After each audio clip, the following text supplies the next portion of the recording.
200 ton से ज्यादा वजन का यह हवाई जहाज बिना किसी इंजन के अंधेरे अटलांटिक ओशन के ऊपर सिर्फ एक ग्लाइडर बन जाने वाला था। नीचे हजारों फीट गहरा समुद्र, ऊपर रात का अंधेरा और आसपास कोई रनवे नहीं लैंड करने के लिए। इस दिन से पहले तक दोस्तों कमर्शियल एविएशन में फ्यूल लीक से सारा फ्यूल खत्म होने का कोई रिकॉर्डेड केस नहीं था हिस्ट्री में। ना कोई पायलट था जिसने इस तरह की सिचुएशन से डील किया था, ना कोई ट्रेनिंग मैनुअल, ना कोई चेकलिस्ट, ना कोई प्रेसिडेंट, कुछ भी नहीं था जो पायलट्स को बता सके कि अब क्या करना है।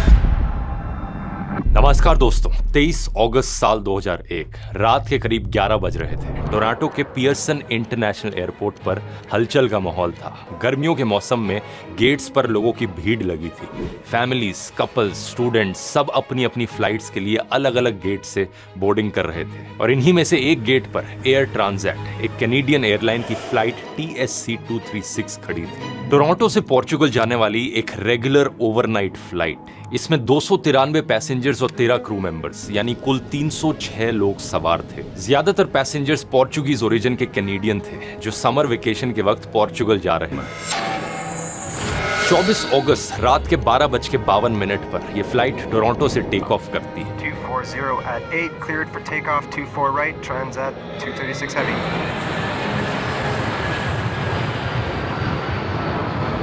इसे पोर्चुगल के लिस्बन पहुंचने के लिए पूरा अटलांटिक ओशन क्रॉस करना था। टेक ऑफ के कुछ ही मिनट बाद यह प्लेन 39,000 फीट की हाइट पर पहुंच जाता है और अपने सफर में आगे बढ़ता है। पैसेंजर्स ने डिनर किया, कुछ लोगों ने मूवीज देखी, बच्चे सो गए और धीरे धीरे कैबिन की लाइट्स डिम हो गई। एक बिल्कुल नॉर्मल ट्रांस अटलांटिक फ्लाइट की तरह यह हवाई जहाज अंधेरे में अटलांटिक ओशन के ऊपर से शांति से गुजर रहा था। ऊपर से दिखने में सब कुछ नॉर्मल लग रहा था, लेकिन इसी बीच कॉकपिट में कुछ ऐसा हो रहा था जो इस फ्लाइट को एविएशन हिस्ट्री की सबसे खतरनाक फ्लाइट्स में से एक बना देगा।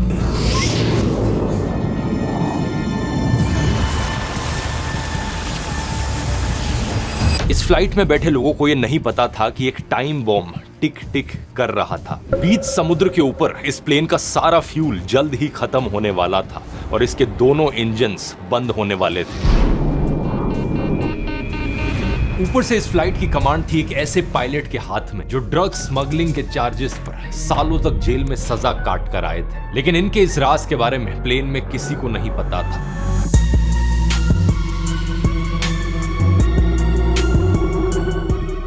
इस समस्या की शुरुआत हुई थी दोस्तों करीब 9 दिन पहले, जहां कुछ मिलीमीटर्स के फर्क ने इस प्लेन की तकदीर लिख दी थी। बात है 15 अगस्त 2001 की, जब एयर ट्रांजिट के मेंटेनेंस टीम ने इस प्लेन की रूटीन इंस्पेक्शन के दौरान इसके राइट इंजन के ऑयल सिस्टम में मेटल चिप्स पाए। ये एक बहुत सीरियस साइन था कि इस इंजन के अंदर कुछ गड़बड़ है।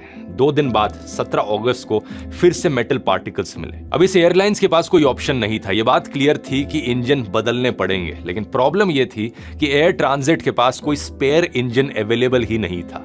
तो इन्होंने रोल्स रॉयस कंपनी से एक इंजन लोन पर लिया और यहीं से ही शुरू होती है असली गड़बड़। अब इमेजिन करो दोस्तों, आपके फोन का चार्जर खराब हो जाए और आप उससे एक मिलता जुलता चार्जर लगाते हो जो दिखने में सेम लगे लेकिन अंदर का पिन थोड़ा अलग हो। ऐसे में आपका चार्जर कुछ दिन चलेगा लेकिन फिर शॉर्ट सर्किट हो जाएगा। एग्जैक्टली यही हुआ इस प्लेन के साथ। रोल्स रॉयस का जो नया रिप्लेसमेंट इंजन आया वो पुराने डिजाइन का था। प्लेन का सिस्टम नए डिजाइन का था। बाहर से सब सेम दिखता था लेकिन अंदर की फ्यूल और हाइड्रोलिक ट्यूब्स की फिटिंग थोड़ी अलग थी। और जब ये एयर ट्रांजिट को डिलीवर हुआ तो इंस्पेक्शन में ये फर्क पकड़ा ही नहीं गया। इंजन बदलने का काम 17 अगस्त की आधी रात को शुरू होता है। ये काम संडे दोपहर तक पूरा होना जरूरी था क्योंकि प्लेन की स्केड्यूल्ड फ्लाइट थी उस वक्त, यानी मैकेनिक्स के पास बहुत टाइट डेडलाइन थी। जैसे ही मैकेनिक्स इंजन बदलने का काम शुरू करते हैं तभी एक प्रॉब्लम आ जाती है। नए इंजन पर प्लेन का हाइड्रोलिक पंप लग नहीं रहा था क्योंकि बीच में इंजन के एक फ्यूल ट्यूब आ रही थी। अब यहाँ पर लीड टेक्नीशियन ने जब एयरबस की पार्ट्स लिस्ट सर्च की तो उसे पता चला कि इस इंजन के फ्यूल और हाइड्रोलिक ट्यूब्स का डिजाइन प्लेन के बाकी सिस्टम से बहुत अलग है। इस बंदे को समझ नहीं आया कि इस पुराने डिजाइन के इंजन को इस नए पंप के साथ कैसे फिट किया जाए। इसके लिए इसने 3 अलग अलग कंप्यूटर्स पर रोल्स रॉयस की मैनुअल खोलने की कोशिश की, लेकिन तीनों बार नेटवर्क डाउन होने की वजह से खुला नहीं। लेकिन यहाँ पर एक चौंकाने वाली बात हुई। सर्विस बुलेटिन मैनुअल एक्चुअली में ऑफलाइन सीडीज में मौजूद थी, लेकिन हमारे लीड टेक्नीशियन भैया को इन सीडीज के बारे में पता ही नहीं था। यानी वो डॉक्यूमेंट जिस पर सैकड़ों लोगों की जान डिपेंड करती थी वो उसी बिल्डिंग में पड़ा था, लेकिन किसी ने उसे ढूंढने की कोशिश नहीं करी।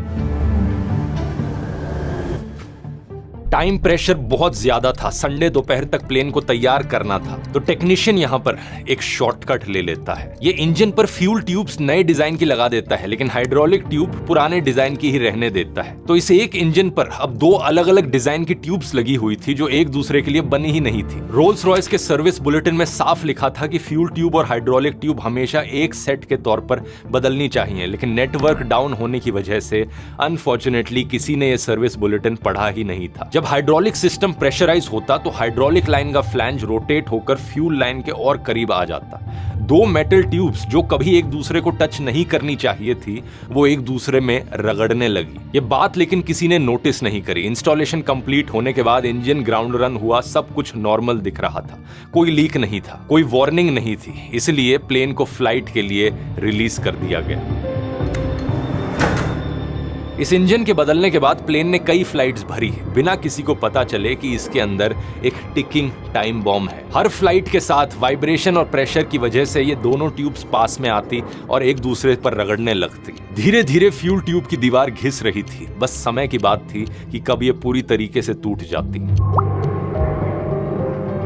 वापस आते हैं दोस्तों 24 अगस्त की रात पर। फ्लाइट 236 अटलांटिक ओशन के ऊपर से उड़ रही है। सब नॉर्मल था। फ्लाइट में 46.9 मेट्रिक टन फ्यूल डला था, जो कि रिक्वायर्ड अमाउंट से 5.5 मेट्रिक टन ज्यादा ही था। लेकिन सुबह के 4:38 को फ्लाइट डेटा रिकॉर्डर ने रिकॉर्ड किया कि फ्यूल बहुत तेजी से कम हो रहा था। घंटों तक हाइड्रोलिक लाइन और फ्यूल लाइन के आपस में रगड़ने की वजह से फ्यूल ट्यूब की दीवार पर एक एल शेप्ड क्रैक बन गया था, जिससे फ्यूल लीक होना शुरू हो गया था। लेकिन ना तो कॉकपिट में कोई अलार्म बजा, ना ही कोई वार्निंग लाइट जली। इसके पीछे कारण था कि एयरबस A330 में फ्यूल लीक डिटेक्ट करने का कोई डायरेक्ट सेंसर ही नहीं था। धीरे धीरे ये क्रैक बड़ा होता गया और तेजी से फ्यूल लीक होने लगा। Leak rate 13 metric ton per hour पहुंच गया। हवाई जहाज में बैठे 306 लोगों में से किसी को भी पता नहीं था कि खामोशी से इस प्लेन का फ्यूल अटलांटिक ओशन में बरस रहा था। यह सिर्फ 5:03 पर ही होता है कि क्रू राइट इंजन में अनयूजुअल ऑयल रीडिंग्स नोटिस करते हैं। इसी इंजन से फ्यूल लीक हो रहा था, लेकिन पायलट्स को लगा कि फ्यूल लीक क्यों होगा आखिर। वो सोचते हैं पक्का कोई कंप्यूटर फॉल्ट है। 5:33 टेक ऑफ के करीब 4 घंटे 40 मिनट बाद एक एडवाइजरी मैसेज कॉकपिट में फ्लैश होता है। Fuel imbalance warning. Haven't seen that before. Crew को पता चलता है कि लेफ्ट और राइट विंग के टैंक्स में फ्यूल का बैलेंस बिगड़ गया है। लेफ्ट साइड के कंपैरिजन में राइट साइड में फ्यूल काफी कम था। अब फ्यूल इम्बैलेंस इस तरीके से मॉडर्न एयरक्राफ्ट्स में कभी कभार हो जाता है। इसको ठीक करने के लिए एक स्टैंडर्ड प्रोसीजर होता है, चेकलिस्ट निकालो, स्टेप्स फॉलो करो। क्रू ने भी सोचा कोई इतनी बड़ी बात नहीं है, इस इशू को तो हैंडल कर लेंगे। लेकिन यहाँ पर ये एक और बड़ी गलती कर बैठते हैं। इस पूरी घटना की सबसे बड़ी गलती जो इस सिचुएशन को डिजास्टर में बदल देती है। ये क्रू चेकलिस्ट को फॉलो ही नहीं करते, उसकी बजाय प्रोसीजर को याददाश्त से फॉलो करते हैं। चेकलिस्ट में साफ लिखा था कि अगर फ्यूल लीक का शक हो तो फ्यूल लीक प्रोसीजर फॉलो करो, फ्यूल इम्बैलेंस प्रोसीजर नहीं। लेकिन क्योंकि अपनी मेमोरी से काम कर रहे थे, इन्होंने इस नोट को मिस कर दिया। फ्यूल इम्बैलेंस ठीक करने के लिए क्रू ने क्रॉस फीड वॉल्व खोल दिया।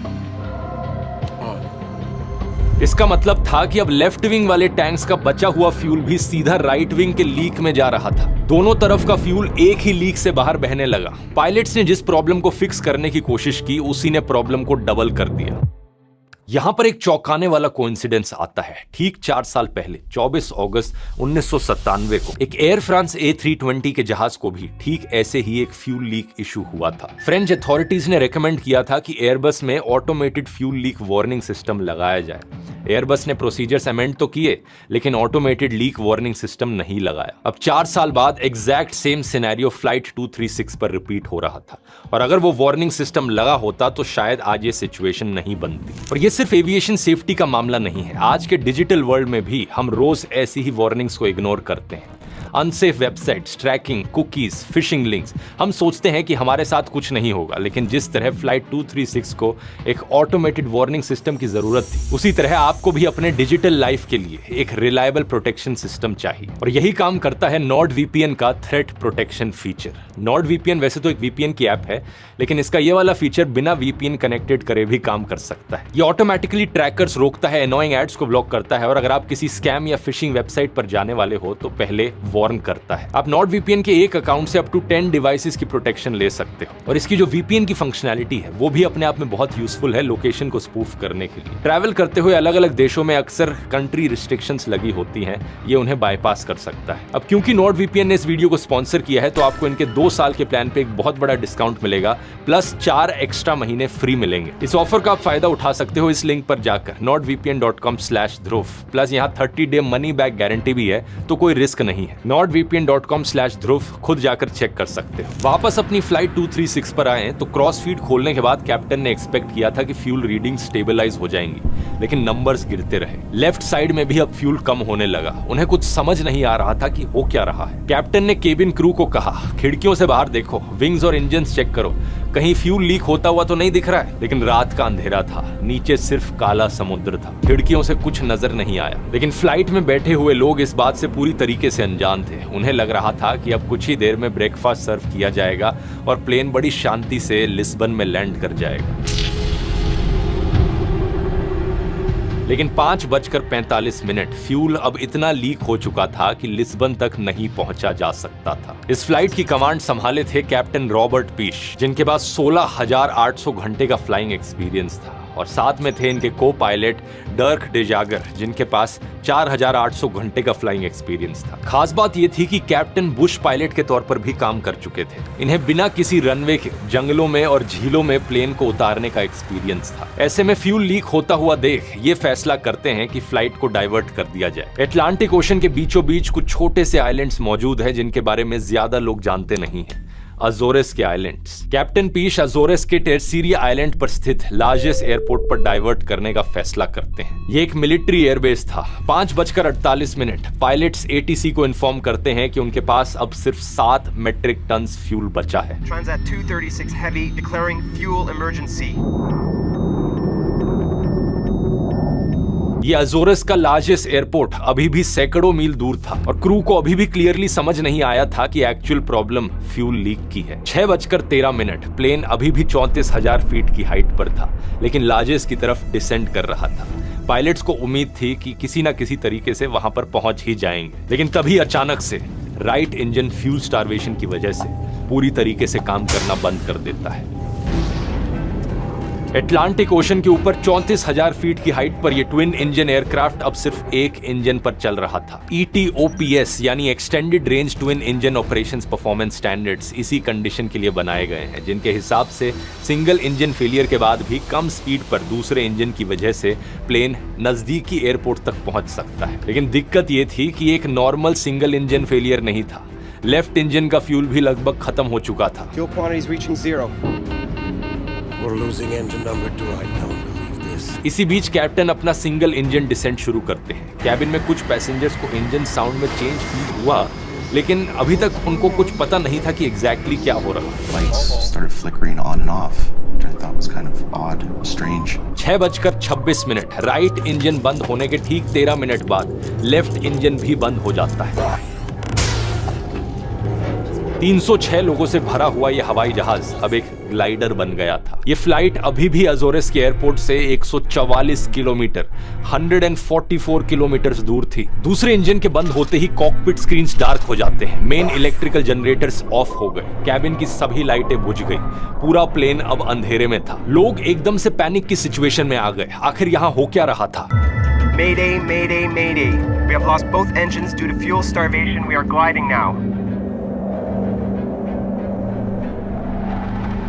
कैप्टन अब रियलाइज कर लेते हैं कि अब अगर उन्हें अपने साथ साथ 305 लोगों की जान बचानी है तो उन्हें दोनों इंजन्स के बिना इस फ्लाइट को सेफली लैंड कराना होगा। लेकिन इतिहास में आज तक दोस्तों किसी भी कमर्शियल पैसेंजर जेट ने इतनी दूर तक पावरलेस ग्लाइड अटेम्प्ट नहीं किया था। यहाँ पर कोई सेकंड चांस नहीं था। अगर प्लेन इस एयरपोर्ट तक नहीं पहुंच पाया तो अटलांटिक ओशन के ठंडे पानी में ही क्रैश कर जाएगा। दोनों इंजन्स बंद होने के बाद प्लेन इमरजेंसी पावर सोर्स पर आ गया। Rat full form RAM air turbine automatically deploy हो गई। अगर आपको याद हो दोस्तों, इसकी बात एयर इंडिया क्रैश वाले वीडियो में भी की गई थी। ये एक छोटी सी विंड टर्बाइन होती है जो हवा में घूमकर इमरजेंसी पावर जनरेट करती है, जिससे बेसिक इंस्ट्रूमेंट्स और कुछ हाइड्रोलिक सिस्टम्स काम कर सके। रैट को ऑपरेट करने के लिए लेकिन प्लेन की मिनिमम स्पीड 140 नॉट्स होनी चाहिए। कैप्टन पीश एयर ट्रैफिक कंट्रोलर्स को बताते हैं कि शायद उन्हें समुद्र में ही उतरना पड़ सकता है। Not sure we can make it to Lucas. जब इंजन्स बंद हुए तो कैबिन में अचानक से सन्नाटा छा गया था। जो कांस्टेंट हमिंग की आवाज हर हवाई जहाज में सुनाई देती है बैकग्राउंड में, वो गायब हो गई थी। सन्नाटा इतना गहरा था कि लोगों के कान बजने लगे। 57 साल के ऑगस्टिनो रोमेरियो ने इंजन्स को बंद होते सुना और उन्हें अपनी बेटियों का ख्याल आया जो कनाडा में थी। क्रू मेंबर्स भी घबराए हुए थे। एक फ्लाइट अटेंडेंट रोमेरियो के पास आकर कहने लगी, please help me, please help me. 24 साल के helicopter pilot trainee Daniel Rodriguez ने क्रू मेंबर्स को एक दूसरे पर और पैसेंजर्स पर चिल्लाते हुए सुना। 18 साल के स्टूडेंट वास्को दो सैंतोस जो इसी फ्लाइट में बैठे थे, उन्हें बार बार प्लेन क्रैश मूवीज की याद आने लगी, जिसके बारे में वो फिल्मों में देखते थे। आज वही चीज उनके साथ असलियत में हो रही थी। अगले कई मिनटों तक पैसेंजर्स अंधेरे में बिना इंजन की आवाज के रोलिंग एयर करंट्स पर ग्लाइड करते हुए बैठे रहे। वो नहीं जानते थे कि नीचे क्या है, आगे आखिर क्या होने वाला है। कुछ देर बाद पैसेंजर्स को बताया जाता है कि प्लेन समुद्र में इमरजेंसी लैंडिंग कर सकता है।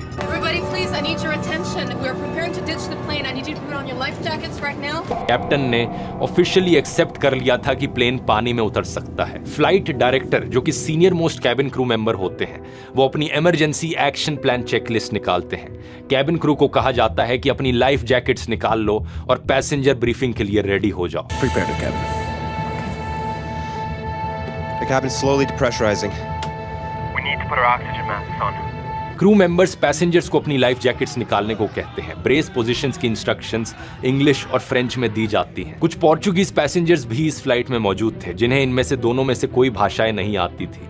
लैंग्वेज की वजह से उन्हें समझने में दिक्कत हो रही थी कि एक्चुअली हो क्या रहा है। लाइफ जैकेट्स में भी प्रॉब्लम्स आई। कुछ जैकेट सिंगल स्ट्रैप की थी, कुछ 2 स्ट्रैप की थी और पैसेंजर्स को टाइटली बाउंड इलास्टिक बैंड्स में फंसी ट्रैप्स मिल नहीं रही थी। कई पैसेंजर्स को फिजिकली क्रू मेंबर्स ने मदद करी जैकेट्स पहनाने में। जब क्रू ने emergency water landing procedures demonstrate करने शुरू किए तो कुछ लोग चीख उठे, कुछ लोग बिल्कुल सफेद पड़ गए और बहुत से लोगों ने प्रार्थना करनी शुरू कर दी। ग्रेस रोमेरो ने अपने बगल वाले पैसेंजर का हाथ कसकर पकड़ लिया।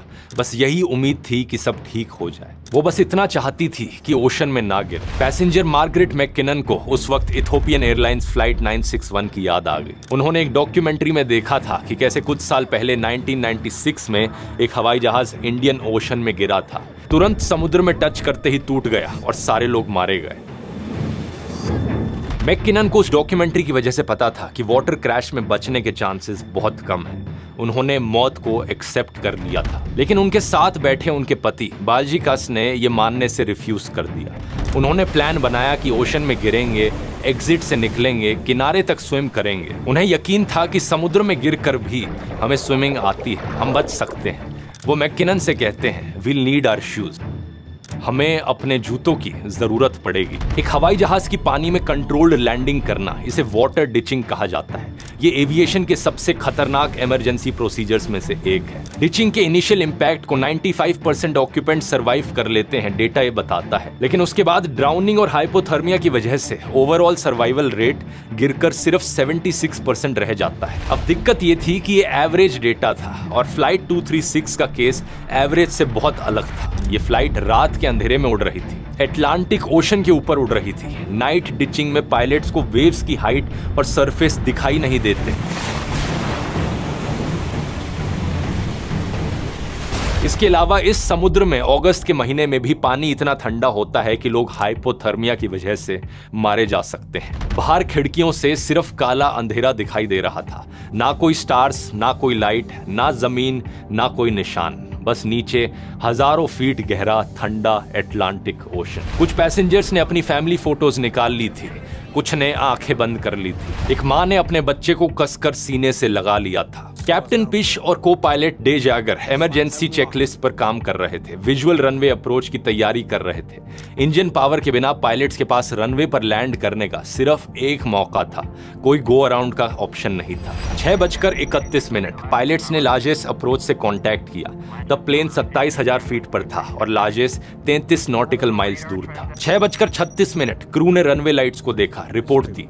अब प्लेन सिर्फ 14 नॉटिकल माइल्स दूर था। कैप्टन ने बताया कि उन्हें रनवे की फ्लैशिंग लाइट्स बहुत दूर से दिख गई थी और उन्हें विश्वास था कि उनके पास एयरपोर्ट तक ग्लाइड करने के लिए काफी ऑल्टीट्यूड है। 6:43 लैंडिंग गियर नीचे आता है और फिर 6:45 ये प्लेन लार्जेस्ट एयरबेस पर लैंड कर जाता है।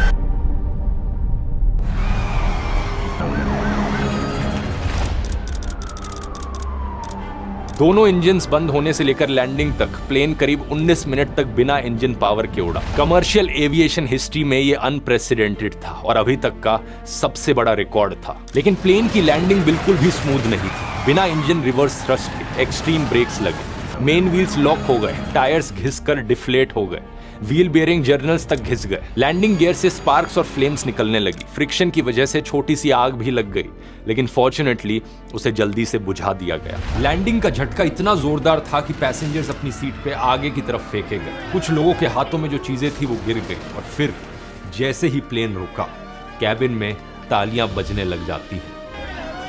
2 मिनट से कम के समय में सभी 306 लोगों को प्लेन से इवैक्यूएट कर दिया जाता है। एक भी इंसान की मौत नहीं होती। 2 सीरियस इंजरीज और 16 माइनर इंजरीज जरूर होती हैं, लेकिन वो भी ज्यादातर इवैक्यूएशन स्लाइड से उतरने के वक्त होती है। लैंडिंग के बाद कैप्टन पीश को हीरो की तरह देखा जाने लगा। हालांकि कुछ ही दिनों बाद पीश का पास सामने आया और मीडिया में तूफान आ गया। पता चलता है कि करीब 20 साल पहले कैप्टन पीश को अमेरिका में ड्रग्स ट्रांसपोर्ट के लिए अरेस्ट किया गया था। उन्होंने जॉर्जिया में 5 साल तक सजा का एक हिस्सा काटा था और सिर्फ पिछले साल ही उन्हें पार्डन किया गया था। इस खबर ने सवाल खड़े कर दिए कि आखिर एक एक्स ड्रग्स स्मगलर कैसे कमर्शियल एयरलाइन का पायलट बन सकता है। लेकिन अपने पास्ट के बावजूद कैप्टन पैसेंजर्स के लिए एक हीरो बने रहे। इस इंसिडेंट के बाद कनाडा के transport minister air transit airline पर कैनेडियन एविएशन इतिहास का सबसे बड़ा फाइन लगाते हैं, $250,000। इसके अलावा पैसेंजर्स भी इस एयरलाइन पर $30 मिलियन का क्लास एक्शन लॉसूट फाइल करते हैं। लॉसूट में कहा जाता है कि पैसेंजर्स को इतना सीवियर ट्रॉमा हुआ कि वो फिजिकली इल हो गए और शायद जिंदगी भर इसके इफेक्ट्स झेलेंगे। फ्लाइट 236 की ये कहानी एविएशन हिस्ट्री की सबसे इनक्रेडिबल सर्वाइवल स्टोरीज में से एक है। जब सब खत्म हुआ तो अजोरेस के एयरबेस पर 306 लोग सही सलामत खड़े थे। कुछ लोग बस जमीन को देख रहे थे, ऐसे जैसे यकीन नहीं हो रहा हो कि उनके पैरों के नीचे सॉलिड ग्राउंड था। हर एक फ्लाइट डिजास्टर की तरह दोस्तों, इस रात को पॉसिबल बनाने के लिए भी कोई एक गलती नहीं बल्कि कई चीजें फेल हुई थी। रोल्स रॉयस की मिसिंग वार्निंग, मैकेनिक्स के द्वारा किया गया शॉर्टकट, वो मैनुअल जिसे किसी ने नहीं पढ़ा, वो चेकलिस्ट जो क्रू ने मेमोरी से फॉलो की, और वो लीक वार्निंग सिस्टम जो 4 साल पहले लगना चाहिए था लेकिन नहीं लगा था। अगर ये वीडियो आपको पसंद आया दोस्तों तो इतनी ही दिलचस्प कहानी है फ्लाइट 243 की। एक ऐसा हवाई जहाज जिसकी आसमान में ही छत उखड़ गई थी।